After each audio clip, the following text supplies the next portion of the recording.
Hello dear friends, KSR academy commerce institute के YouTube channel पर आप सभी का बहुत बहुत स्वागत है।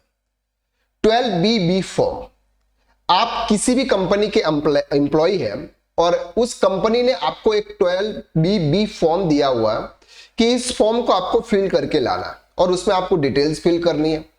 तो आज के वीडियो में हम बात करने वाले हैं कि उसके अंदर कौन कौन से आपको डिटेल फिल करनी है, कैसे डिटेल फिल करनी है, यह सब कुछ आज की इस वीडियो में हम बात करेंगे। नॉर्मली एक कंपनी अपने एम्प्लॉय को सैलरी पे करती है और उस सैलरी पर टीडीएस डिडक्ट करने की उस पर लायबिलिटी होती है अगर उनकी इनकम टैक्सेबल लायबिलिटी से बाहर जाती है तो। अब यहां पर 12BB जो फॉर्म होता है ये एक एम्प्लॉय की तरफ से एक डॉक्यूमेंट प्रोवाइड किए जाते हैं और यहां पर यह बताया जाता है कि सर मेरी ये इनकम हो रही है, मेरे ये एक्सपेंसेस है।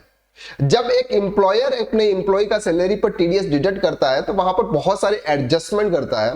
दैट मींस कि अगर आपके कुछ एग्जेम्पशन मिल रहे हैं, कुछ डिडक्शंस मिल रहे हैं, उन एग्जेम्पशन और डिडक्शंस को सेटअप करने के बाद अगर आपकी इनकम टैक्सेबल लायबिलिटी के दायरे के बाहर आती है तो आपको टैक्स पे करना होता है, इसलिए एम्प्लॉयर उस पर टीडीएस से डिडक्ट करता है। तो यहां पर ये जो डिटेल्स दी जाती है वो आपकी टीडीएस डिडक्ट करने के लिए दी जाती है कि कौन से इनकम पर आपका टीडीएस डिडक्ट करना। इसलिए एक एम्प्लॉयर आपसे कुछ डिटेल्स मांगता है, वो डिटेल्स आपको यहां पर 12BB फॉर्म में आपको प्रोवाइड करनी होती है। चलिए समझते हैं। Name, designation, address of the employ, आपका जो भी नाम होगा, आपका जो भी डेजिग्नेशन होगा उस कंपनी में, या फिर आपका जो भी एड्रेस है वो एड्रेस आपको यहां पर फिल करना है। Permanent account number of the employ, आपका पिन नंबर यहां पर आपको लिखना है। और फाइनेंशियल ईयर, अगर हम फाइनेंशियल ईयर 2024-25 की अगर हम बात कर रहे हैं तो आपको 24-25 यहां पर लिखना है। सबसे पहला आता है details of claim and evidence thereof, यानी कि आप क्या क्लेम कर रहे हो। इनकम टैक्स रिटर्न जब फाइल करेंगे उस समय आप क्या क्लेम करेंगे। सबसे पहला यहां पर बताया ना हाउस रेंट अलाउंसेस। अब ध्यान से समझना, अगर आप अपना income tax return new tax regimes के थ्रू अगर आप फाइल करोगे तो आपको हाउस रेंट अलाउंसेस का डिडक्शंस आपको वहां पर एग्जम्पशन आपको वहां पर नहीं मिलता है। इसलिए यहां पर अगर आप कोई भी डिटेल फिल भी करोगे तो भी उसका कोई भी मतलब यहां पर नहीं निकलेगा।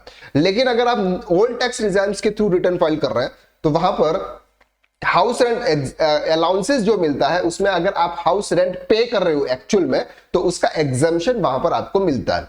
तो यहां पर वो आपसे डिटेल मांग रहे हैं कि rent paid to the landlord, आप कितना रेंट पे कर रही हो और उसका एविडेंस कि आपके पास में क्या स्लिप है, रेंट स्लिप है, क्या आपने बैंक से पेमेंट किया हुआ है तो बैंक का स्टेटमेंट है, name of the landlord, address of the landlord और permanent account number of the landlord.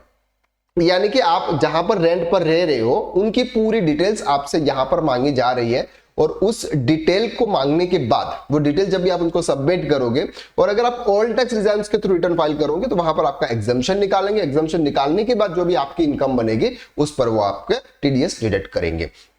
तो यहां पर ये जो एप्लीकेबल होता है ये ओल्ड टैक्स रिटर्न्स के लिए है, न्यू टैक्स रिटर्न्स के लिए इसका कोई भी मतलब नहीं निकलता, इसलिए आप यहां पर जीरो करके भी आप आगे मूव कर सकते हैं।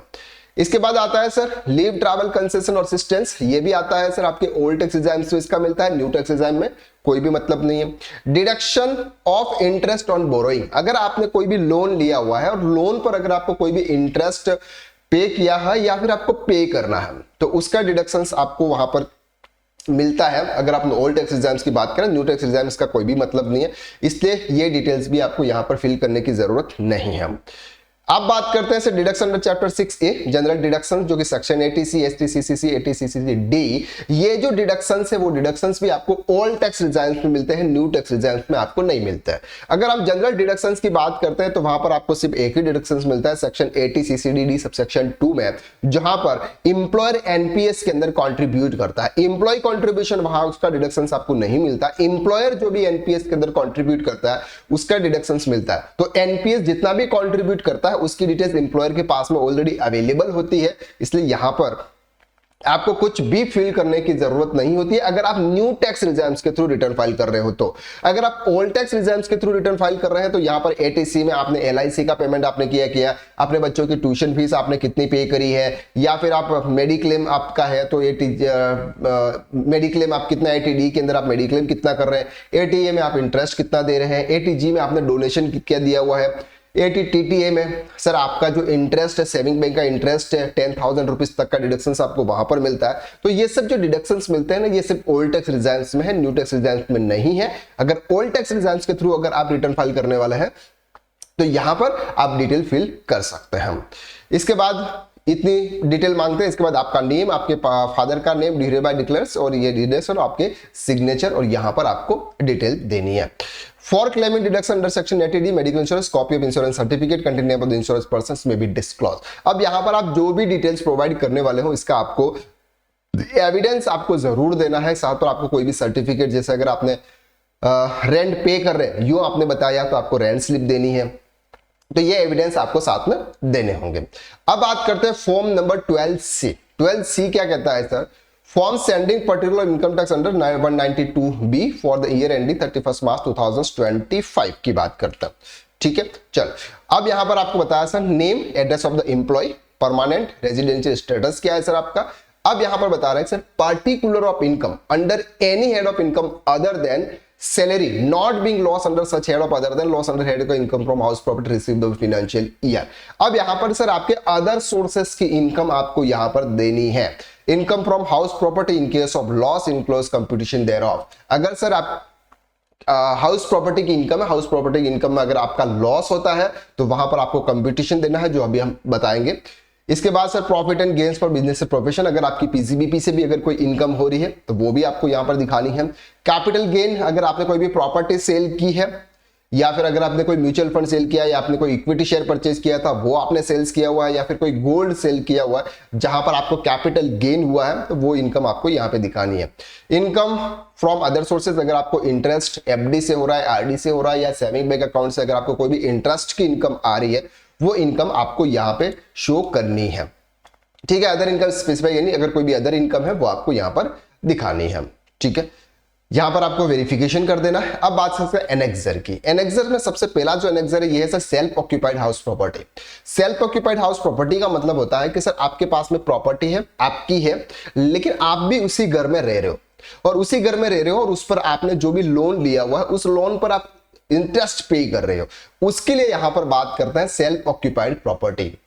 Location of the property, date of acquisition, आपने सर कब उसको परचेस किया था, सोर्सेज ऑफ फंड ऑन, कब आपने कैसे सोर्सेज फंड किया सर, लोन कितना आपने लिया हुआ, if finance is available through the outside loan, अगर आपने लोन लिया हुआ है तो कितना है, कहां से लिया हुआ है, कितना लोन लिया हुआ है, डेट ऑफ बोरोइंग, लोन की डेट क्या थी सर, रीपेमेंट ऑफ प्रिंसिपल, यहां पर अगर हम बात करें सर आपने प्रिंसिपल कितना पे किया हुआ है वो आपके लोन स्टेटमेंट में से आपको निकालना पड़ेगा सर। इंटरेस्ट पेड, आपने टोटल इंटरेस्ट कितना पे किया हुआ है वो भी डिटेल आपको यहां पर शो करनी है। ये किस केसेस में है सर, ये केसेस में है अगर आप ओल्ड टैक्स रिजर्व्स के थ्रू रिटर्न फाइल कर रहे हैं तो ही आपको ये डिटेल देनी है, तो ही आपको उसका डिडक्शंस वहां पर एग्जम्पशन मिलता है।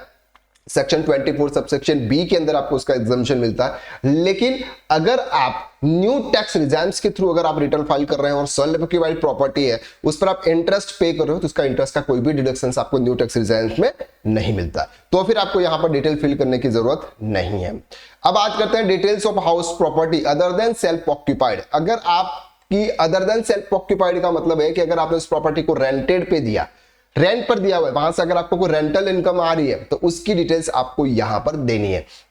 लोकेशन आ गया, whether let out, keep vacant, occupied by dependent parents, if let out income from house property arrives separately. Sir अगर आपने लेट आउट प्रॉपर्टी दे रखी, वहां से अगर आपको कोई भी इनकम होती है तो वो आपको यहां पे शो करनी है। डेट ऑफ एक्विजिशन, कब आपने परचेज किया था, सोर्सेज ऑफ फंड, कैसे आपने उस प्रॉपर्टी को परचेज किया था, आउटसाइड लोन कितना आपका, अगर लोन है तो कहां से है, कब से आपने लिया था, उस पर आपने प्रिंसिपल अमाउंट कितना पे किया हुआ है और उस पर आपने इंटरेस्ट कितना पे किया हुआ है, ये डिटेल्स आपको यहां पे देनी है। अब सर यहां पर बात करते हैं, अगर हम न्यू टैक्स रिजर्व्स की बात करें, अगर प्रॉपर्टी अगर आपकी रेंटेड है तो वहां पर आपको इंटरेस्ट का डिडक्शन जरूर मिलता है, इंटरेस्ट का डिडक्शन आपका जरूर मिलता है, तो वहां पर आपको डिटेल्स फिल करनी है। Computation of income from house property let out, अगर आपने अपनी जो प्रॉपर्टी है उसको लेट आउट किया हुआ है, रेंट पर दिया हुआ है, तो यहां पर एक्चुअल रेंट रिसीव्ड, आप पूरे साल में कितना रेंट रिसीव कर रहे हैं। म्युनिसिपल टैक्स अगर आपने पे किया हुआ है साल में तो वो आपको माइनस करना है, तो आपकी नेट एनुअल वैल्यू आ जाती है। नेट एनुअल वैल्यू में से 30% आपको उसका जो भी है उसका डिडक्शंस मिल जाता है। और interest paid on capital loan यानी कि बोरोड कैपिटल लोन, आपने जो भी कैपिटल लोन लिया हुआ है उस पर जो भी होम लोन लिया हुआ है, होम लोन पर जो भी आप इंटरेस्ट पे कर रहे हो उसका डिडक्शंस आपको यहां पर मिलता है। इसके बाद net charge of income from house property, जो भी इनकम आती है वो इनकम, अगर आपकी इनकम माइनस में है तो किसी भी सैलरी या किसी भी इनकम के सामने सेट ऑफ नहीं होगी, वो इनकम आपकी कैरी फॉरवर्ड हो जाएगी। तो ये फॉर्म आपको फिल करना है, बस इतनी सी डिटेल्स आपको देनी है। तो इतनी सी डिटेल्स अगर आप अपने एम्प्लॉयर को देंगे तो वो एम्प्लॉयर आपकी इन डिटेल के आधार पर आपकी जो इनकम है उसका कैलकुलेशन करेगा, और कैलकुलेशन करने के बाद अगर आपकी इनकम पर अगर कोई भी टैक्स कैलकुलेशन करने के बाद टैक्स आता है तो उसके हिसाब से वो टीडीएस डिडक्ट करेगा। आई होप कि इस वीडियो के अंदर हमने जो कुछ भी कवर किया वो आपको इजीली क्लियर हो गया। तो आज के लिए बस इतना, नेक्स्ट वीडियो में हम फिर मुलाकात करते हैं, तब तक के लिए थैंक यू सो मच।